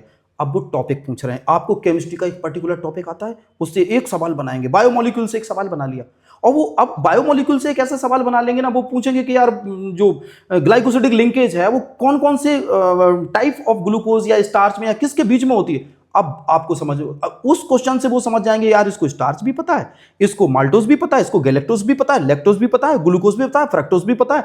वो सब समझ गया यार, बायोमोलिक्यूल बंदे को आता है, क्योंकि ये सवाल सही हो गया। खासतौर से मैच द फॉलोइंग, पहले का तीसरा, दूसरे का दूसरा, चौथे का पांचवा, लाइक दिस। बिल्कुल सही। अब तो ऑप्शन 5 आने लगे हैं, 4 की जगह 5 ऑप्शन, कंफ्यूज करने के लिए। तो कंटेंट पूरा पढ़ो बच्चों, शॉर्टकट मत लेना कभी कि हम 4 क्वेश्चन पढ़ लेंगे एक चैप्टर से और हो जाएगा। आराम से पढ़ो, टाइम मैनेजमेंट करके पढ़ो। हाँ, मैं वही उस पे आने वाला था, क्या पढ़े मत बताइए, कैसे पढ़े ये बता दीजिए। हाँ, मैं ये बहुत अच्छा सवाल सर आपका, वेरी गुड। कैसे पढ़े मैं बच्चों, देखो मैं आपको बता दूं, आप अपना टाइम, जैसे मैं 12th की बात करता हूं, तो आप सितंबर तक, मैं मान रहा हूं सितंबर, अक्टूबर भी हो जाए, हाफ तो भी चलेगा, वहां तक आपको सिलेबस वाइंड अप करना है, अक्टूबर तक। अब आपको, अब ये देखिए, ये क्रिकेट जैसा गेम है सर, आपको खेलना भी है और टिके भी रहना है, आउट भी नहीं होना है आपको। और ऐसा भी नहीं पढ़ना कि यार एक चैप्टर पढ़ लिया, थोड़ा बहुत आया, आगे बढ़ गए, क्योंकि आपको कंपटीशन में जाना है। थोरो आराम से पढ़िए, अच्छी बुक्स का सहारा लीजिए, आप पढ़िए, नोट्स बनाइए, अच्छे टीचरों की मदद लीजिए आप। और जब आप एक चैप्टर को पढ़ रहे हैं, धीरे धीरे धीरे धीरे करके फिर आप आइए एक्सरसाइज पर। आप उस एक्सरसाइज को लगाइए, बिना देखे लगाइए। ये नहीं कि एक्सरसाइज का आंसर खोल लिया और एक्सरसाइज लगा रहे हैं, बिना देखे लगाइए। गलतियां होंगी, होने दो, एक बार होगी, 2 बार होगी, 10 बार होगी, जब तक वो आना जाए छोड़िए नहीं तो उस क्वेश्चन को आगे बढ़िए। दूसरी चीज, प्रीवियस ईयर के क्वेश्चन पेपर, खासतौर से मैं 12th के बच्चों को ये बात कहूंगा जब आगे वो 12th बोर्ड में होंगे। प्रीवियस ईयर के क्वेश्चन पेपर बहुत बड़ा रोल प्ले करते हैं सर। कम से कम 10 साल के क्वेश्चन लगाने के बाद आपके दिमाग आपका बोलना लगेगा ये टॉपिक ज्यादा आता है, ये टॉपिक कम आता है। अच्छा, अपने आप आपको पता चल जाएगा कि हमें फोकस किस पे करना है। जैसे सभी लोग बोलते हैं कि ऑर्गेनिक केमिस्ट्री ज्यादा पढ़ो, मैं मानता हूं थोड़ी ज्यादा पढ़ो, बहुत ज्यादा मत पढ़ो। फिजिकल का भी प्लेस है, इनऑर्गेनिक का भी प्लेस है। आप कंटेंट उठा के देख लीजिए ना, कितने परसेंट इनऑर्गेनिक आ रहा है, कितने परसेंट फिजिकल आ रहा है, कितने परसेंट ऑर्गेनिक आ रहा है। तो don't be a God only, आपने गॉड समझ लिया ऑर्गेनिक केमिस्ट्री को। है, मानता हूं, क्योंकि ऑर्गेनिक रिएक्शन, ऑर्गेनिक मैकेनिज्म, उसके ऑर्गेनिक कॉन्सेप्ट्स, उसको मल्टीपल टाइम रिवीजन वो मांगता है। लेकिन फिजिकल को आप उसमें हल्के में नहीं ले सकते हैं, इनऑर्गेनिक को आप ऑर्गेनिक के चक्कर में हल्के में नहीं ले सकते हैं। आपको ऑर्गेनिक, आपको फिजिकल और आपको ऑर्गेनिक को सिर्फ 20 से 25% टाइम ज्यादा देना, ऑर्गेनिक को ज्यादा देना है, ज्यादा टाइम देना है, क्योंकि उसमें मैकेनिज्म और रिएक्शन की प्रैक्टिस आपको ज्यादा करनी है। फिजिकल में भी यही हाल है, न्यूमेरेसी पर आपको अच्छा सर, एक मिनट, आपने क्या बोला? ऑर्गेनिक में टाइम ज्यादा देना जी। इसका मतलब ये नहीं कि ऑर्गेनिक इंपॉर्टेंट है? नहीं, इसका मतलब ये नहीं कि ऑर्गेनिक इंपॉर्टेंट, ये ध्यान से सुन लो जरा, ये तीनों इंपॉर्टेंट है। जी जी, फिजिकल, इनऑर्गेनिक, ऑर्गेनिक तीनों इंपॉर्टेंट है। बट ऑर्गेनिक में टाइम केवल इसलिए ज्यादा देना कि इट नीड्स मोर प्रैक्टिस। ठीक है, प्रैक्टिस ज्यादा चाहिए। जैसे आप मैथ्स में देते ना, किसी पर्टिकुलर चैप्टर को ज्यादा टाइम दे देते हो, तो उसमें आपको थोड़ा सा ज्यादा टाइम देना है। दूसरी चीज, जब आप अक्टूबर तक, लास्ट अक्टूबर तक भी आपने अगर सिलेबस कंप्लीट कर लिया, उसके बाद आपके पास 2 बार रिवीजन का टाइम बचेगा। आप मॉडल टेस्ट पेपर लगाना शुरू करो रिवीजन के बाद। कम से कम 20 मॉडल टेस्ट पेपर आप लगा डालिए। मैं उन बच्चों को बता रहा हूं जिनको गवर्नमेंट कॉलेज चाहिए। मैं अब गवर्नमेंट कॉलेज पर बात करता हूं सर। अभी 2024 का जो आंकड़ा निकला है, 17,740 सीट आईआईटी में है। ठीक है, गवर्नमेंट कॉलेज की 17,740। जी। अभी 1-2 सीट ऊपर नीचे हो सकती है, बट ये एक डाटा है 2024 का। इसके अलावा अगर हम इसमें जनरल की बात करते हैं तो सर 6,819 सिर्फ, यस, 6,819 जनरल कैटेगरी के लिए सीट्स है गवर्नमेंट कॉलेज में जी। ये 2024 का डाटा है, आप जाकर के देख लीजिएगा उसको। ठीक है। आप जब नीट की बात करते हो तो नीट के गवर्नमेंट कॉलेजेस में 55,740, अप्रोक्स 740 उसमें था। अप्रोक्स 2-4 सीट ऊपर नीचे अभी हो सकती है, क्योंकि कभी कभी कॉलेजेस में हो जाता है 2-4 सीट का। मैं 55,000 55,000 नीट में। अब आप सोचिए कि गवर्नमेंट इस कॉलेज में नीट का जो 55,000 के आसपास सीट्स आपको दे रहे हैं, वहीं आईआईटी में देखो क्या है, आपको मैंने बताया 17,740, 17,740 अप्रोक्स ये सीट है। 2-4 सीट का मैं अभी बोल रहा हूं, क्षमा करिएगा अगर 1-2 सीट मेरे से ऊपर नीचे हो, बट ये बड़ा डाटा बिल्कुल एग्जैक्ट है। तो ये जो डाटा है उसमें से जनरल की कट ऑफ 6,800 है। ठीक है, यानी हम 7,000 राउंड ऑफ भी मान लें तो भी 10,000 तो आपसे अलग है। या मैं उन बच्चों को नहीं कह रहा हूं जो रिजर्वेशन में है, वो भी अपने बच्चे हैं बिल्कुल, लेकिन जनरल वालों के लिए मैं अभी से आपको माइंड मेकअप कर रहा हूं कि आपको तैयार रहना है इसके लिए कि आपको यहां पर डिजर्व करना है। तो आप 7,000 में 10,000 आप दिमाग से हटाइए।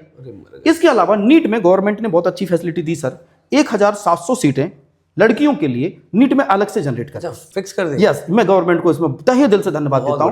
उन्होंने 1700 सीटों को अलग से लेडीज के लिए, केवल गर्ल्स के लिए जी, और वो रिजर्वेशन वो उसमें से फिजिकल हैंडीकैप को नहीं जाएगा, एससी को नहीं जाएगा, सिर्फ गर्ल्स को जाएगा, सिर्फ लड़कियों। दे विल नॉट से कि आप एससी हैं कि ST, even you are general you can.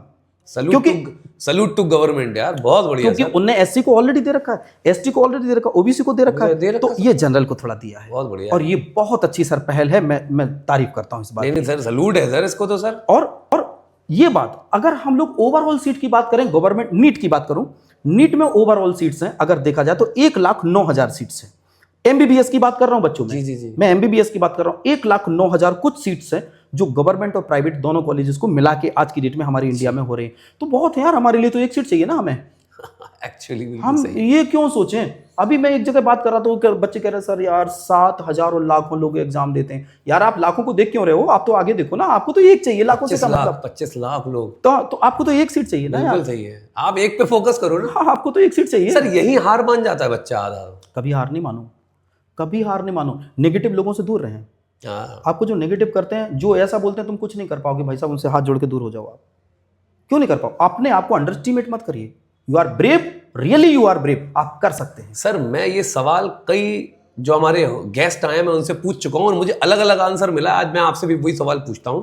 आप ये बताइए, मुझे जैसा लगता है, मैं भी एक टीचर हूँ, अनुभव है मुझे भी, सर क्या हमें एक नॉर्मल इंसान को जिसका आईक्यू लेवल एक तरीके से कुछ तो होगा उसका आईक्यू लेवल, क्या उसको अपने बेटर आईक्यू लेवल वाले के साथ रहना चाहिए कि अपने ही आईक्यू लेवल के साथ रहना चाहिए?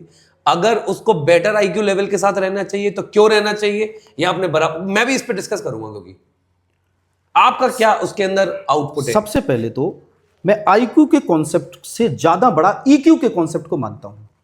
It is emotional question. जी, IQ is intelligence Intelligent question, question। मैं इमोशनल क्वेश्चन को ज्यादा। और अगर मैं अपनी बात बोलूं फरहान सर, कि ईक्यू पर जब आप काम करेंगे आईक्यू आपके पीछे दौड़ेगा। आज की दुनिया में देखिए, अल्बर्ट आइंस्टाइन एक बहुत अच्छी बात कहते थे। वो कहते थे कि मछली की योग्यता को पेड़ पर चढ़ने से नहीं आंका जा सकता। बिल्कुल सही। A fish cannot climb a tree। Exactly, बिल्कुल सही। आप उसकी योग्य, क्या उसमें योग्यता नहीं है? क्या फिश में मगर योग्यता सर, नहीं है? यहाँ पर थोड़ा सा कॉन्ट्रा, मतलब जी। एक तरीके से कॉन्ट्राडिक्टरी है please, ये। please। आप ये बताइए, मतलब मैं आपकी बात को अपोज नहीं कर रहा, जी, जी। मैं अपना थॉट्स की बात बता रहा हूँ।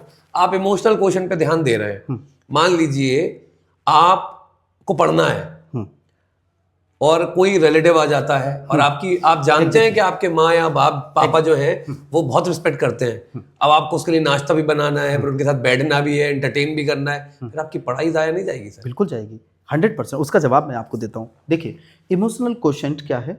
इमोशनल क्वेश्चन ये है, इमोशनल क्वेश्चन का ये मतलब नहीं है कि आप कोई रो रहा है तो आप उसके साथ रोना शुरू करते हैं, कोई हंस रहा तो उसके साथ हंसना शुरू करते हैं। इट इज नॉट, वो तो अलग चीज है। इमोशनल क्वेश्चन का मतलब ये है कि आप समाज के मापदंडों के अकॉर्डिंग, समाज के रूल्स रेगुलेशन के अकॉर्डिंग, माँ बाप के ख्वाब के अकॉर्डिंग, टीचरों के, आपके लिए जो टीचरों ने सोचा है उसके अकॉर्डिंग आप किसको कितना सेटिस्फाई कर पाते हो।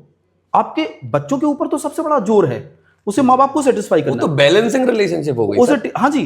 तो इमोशनल क्वोशेंट का मतलब ये होता है बच्चों कि आपको समाज में रह के, रूल्स रेगुलेशन में रह के, नॉलेज के साथ आगे बढ़ना है। नॉलेज का तो ऑप्शन ही नहीं है। बिल्कुल सही। नॉलेज का तो ऑप्शन सही नहीं है। और टाइम मैनेज करिए।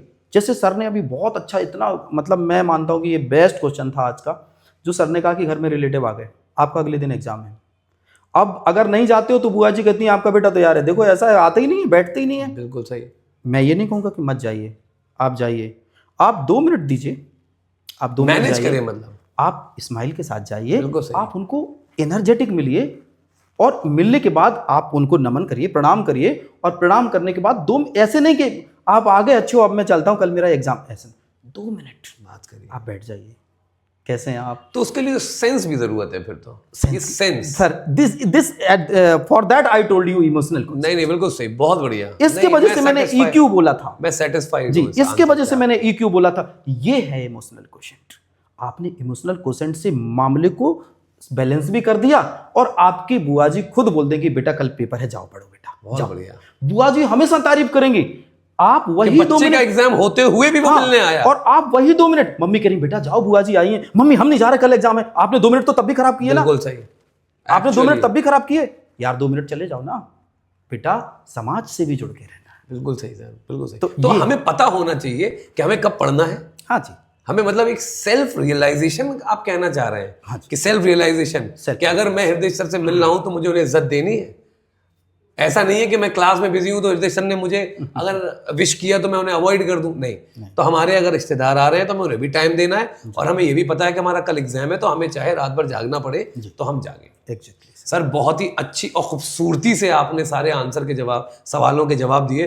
सर, एक आखिरी सवाल, जैसे आपने, मुझे लगता है कि आज मेरे बच्चे जो हैं, मेरे व्यूअर्स जो हैं, आज बहुत खुश होंगे ये वीडियो देखने पे। आज तो नहीं, क्योंकि जब वीडियो हम अपलोड करेंगे उसके बाद, और बहुत सारे बच्चे रिक्वेस्ट भी कर रहे थे सर हृदय सर को कब बुलाएंगे, हृदय सर को कब बुलाएंगे। पता नहीं क्या ओजी लिखते हैं वो, पता नहीं क्या होता, ओजी ओवर पावर, पता नहीं क्या क्या है, पता नहीं क्या क्या लिख देते कि हृदय सर को बुलाइए। बच्चे बहुत प्यार करते हैं सर, बच्चे बहुत प्यारे। आप logically sensible, where 2 people meet, discuss और शेयर। आपने, क्योंकि सारे हमारे पॉडकास्ट देखे हैं, हम आपका तहे दिल से शुक्रिया अदा करना चाहते हैं। दिल से मैं सबके सामने बोल रहा हूं, हृदय सर आपको तहे दिल से शुक्रिया। आप इस लॉजिकली सेंसिबल के प्लेटफॉर्म से हमारी जो जनरेशन है आज की, उनको क्या मैसेज देना चाहते हैं, और हमें शुभकामनाएं आप कैसे देना चाहते हैं? आपने तो आते साथ दे दी थी शुभकामनाएं, मगर जितनी आप देंगे शुभकामनाएं उतने ही हम आगे बढ़ेंगे। बच्चों, लॉजिकली सेंसिबल ने एक रियलिटी में, मैं मानता हूँ, केवल मैं झांसी की बात नहीं कर रहा हूँ, हमारे एक बहुत दूर के दोस्त भी हैं, इवन हमारे जो बच्चे बाहर तैयारी कर रहे हैं हम उनको भी लिंक शेयर कर देते हैं कि टीचरों का अनुभव, गुरुओं का अनुभव, आप समय निकाल के आप 3 घंटे की मूवी देख लेते हो, आप टीचरों का अनुभव देखो बेटा। ये टीचर ना अपना अनुभव आपसे शेयर कर रहे हैं, आपको इस समुद्र मंथन में कुछ अमृत बहुत बड़ा मिलेगा। बहुत बढ़िया है, क्योंकि टीचरों के समुद्र मंथन में विष की जगह ही नहीं होती है। इस समुद्र मंथन में सिर्फ और सिर्फ अमृत मिलेगा, क्योंकि टीचर एक ऐसा ब्लेसर होता है जो सिर्फ आपको अमृत देगा। टीचर के पास विष होता ही नहीं बेटा, वो देगा कहाँ से। बहुत अच्छी बात है यार, मतलब दिल जीत लिया आपने यार। ये जो आपने बात बोली है ना कि इस जो समुद्र मंथन है इसके अंदर विष है ही नहीं, इसके अंदर सिर्फ और सिर्फ अमृत है, वो भी अपने बच्चों के लिए सर। वो एक्चुअली आप कोई भी पॉडकास्ट उठा के देख लिए, किसी टीचर ने कभी भी ऐसा कुछ बोला हो कि ये, हमेशा वो आपकी ब्लेसिंग की बात कर रहे हैं। और इस पॉडकास्ट के माध्यम से तो ना केवल टीचरों के एक्सपीरियंस आपको मिलेंगे, बल्कि जो मैंने अभी सुना था कि कुछ और भी ऑल इंडिया रैंक्स के बच्चों को सर मिलवा रहे हैं हमारे सर। काफी लोग अभी लाइनअप है पॉडकास्ट के लिए। आपको बच्चों सीखने को यहाँ से जरूर मिलेगा। और मेरी आपको और लास्ट में यही केवल एक सलाह है, देखो सिर्फ 5 मंत्र, ये 5 मंत्र को आपको दिमाग में रखना है। पहला मंत्र सबसे पहले, be a good human being, एक अच्छे इंसान बनना है। जब भी आप कोई गलत काम करने जा रहे हो, आपके अंदर से आवाज़ आती है नहीं करना, तो बेटा वो रुक जाना है, वो नहीं करना है। ये सोचना है कि अगर इसका रिजल्ट क्या होगा। आप लड़ाई झगड़े कर लेते हो बेटा, इतनी एनर्जी नहीं है ना, हमें उस एनर्जी को बचाना है। दूसरी चीज़, फोकस ऑन वन एम। आप जैसे, मैं ये नहीं करूँ कि वो केवल एक एम, आप 2 एम भी बना लो कि यार हम आईआईटी में जाएंगे, अगर आईआईटी नहीं मिला तो हम आईआईटी के अलावा भी हमें उस नॉलेज से उसी लेवल की फील्ड्स कुछ मिल जाएंगी, एमआईटी चले जाएंगे, बहुत सारी फील्ड्स मिल जाएंगी। कभी मौका मिलेगा तो मैं एक दिन सारी फील्ड्स के बारे में आप बिल्कुल सर, हम तो चाहेंगे आप दोबारा आए सर। सारी मैं बायोलॉजी के स्टूडेंट्स को कि कौन कौन सी उसमें ट्रेड्स हैं, कहाँ जा सकते हैं, और मैथमेटिक्स वाले बच्चों को, इवन कॉमर्स साइड के बच्चों को भी कोशिश करूंगा। तो focus on one aim. Focus कैसे बच्चों, जो हमारी एनर्जी चारों तरफ स्प्रेडेड है ना, उसको एक जगह लगा लो। छोटा सा लेंस को सामने सन के कर दो तो वो क्या करता है, आग लगा देता है। उसका काम क्या है, सारी एनर्जी को खींच के एक पॉइंट पर ठोक देता है। और अगर सारी एनर्जी खींच के तुमने एक पॉइंट पर ठोक दी, सल्यूट यार, तुम सिलेक्ट हो जाओगे। क्या बात बिल्कुल सही सर। तीसरा, माँ बाप और गुरुओं का सम्मान। मैं केवल माँ बाप गुरुओं की बात नहीं करूंगा, साथ साथ सब बड़ों का और सब छोटों का। छोटों को प्यार, बड़ों को इज्जत, सबको जरूरत है इस चीज की। बिल्कुल सही। आप 4 लोग आपको हमेशा देखिए, अमिताभ बच्चन का एड आता है कि every time something someone is are watching you. हर टाइम आपको कोई देख रहा है, तो कोशिश करो इतने अच्छे बनो। और अच्छे धीरे धीरे जब आप बनने की कोशिश करोगे तो बन ही जाओगे। आपको फिर फॉर्मेलिटी करने की जरूरत नहीं। आप 4 लोगों के बीच में, आज फरहान सर कभी भी जाते हैं तो जो मिलता, अरे सर क्या ये हाथ क्यों उठा, और इतने लोग जा रहे हैं, कोई भी मिलने वाला उसके लिए तो हाथ नहीं उठा। क्यों हाथ उठा? हाथ इसलिए उठा यार कि बॉन्डिंग कहीं ना कहीं कुछ अच्छी है। बिल्कुल सही सर। चौथी बात बच्चों, चौथी बात ये है, स्टडी पर फोकस, टाइम टेबल बनाओ, रिवीजन बार बार करो, भूलोगे भूलने दो। दूसरी और लास्ट बात, पढ़ें कैसे। कभी भी बच्चों जब आप पढ़ो, मैं मानता हूं कि जब भी आप पढ़ने बैठते हो, देखो जब भी कोई अच्छा काम करने जाते हो नेगेटिविटी शुरू हो जाती है, नेगेटिव चीजें शुरू हो जाती हैं। और अगर मैं गलत नहीं हूं तो आप अपने आप से एक सवाल पूछ के देखो कि जब आपने कॉपी खोली तो आपको जिमाई आई थी। बिल्कुल सही।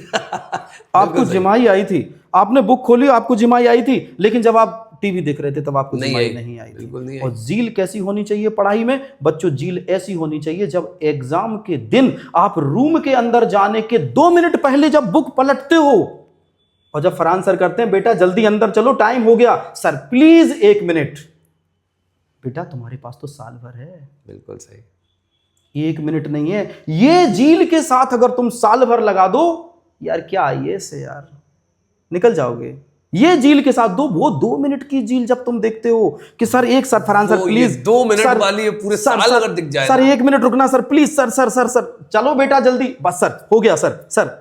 वो जील, ये जील अगर तुमने पैदा कर ली, इस एनर्जी को, तुम्हारा सिलेक्शन गारंटेड है। सिलेक्शन छोड़ो, ऑटोमेटिक सब कुछ अच्छा होता चला जाएगा। मत दौड़ो सिलेक्शन, तुम तो अपना काम करो, तुम तो पढ़ो, तुम एग्जाम दो, रिजल्ट आएगा, आप देखना आप सिलेक्ट हो जाएंगे। इस जील के साथ आपको बच्चों काम करना है, 100% आप सक्सेस होंगे। मेरी बहुत बहुत शुभकामनाएं। सर ने 5 बताए हैं, छठा सर मेरी तरफ से जोड़ दिए, मोबाइल से दूर रहिए। मोबाइल से दूर रहिए, स्पेशली वो गेम्स और ये जो इंस्टाग्राम पे जो रील्स आती है उसमें समय ये खराब। फालतू का। नहीं, मैं इसमें ये बता चुका हूं कि अपनी एनर्जी को एक जगह बिल्कुल सही। आप अपनी एनर्जी को मोबाइल में नहीं, अपनी एनर्जी को व्हाट्सएप पे नहीं, इंस्टा पे अभी टाइम नहीं है।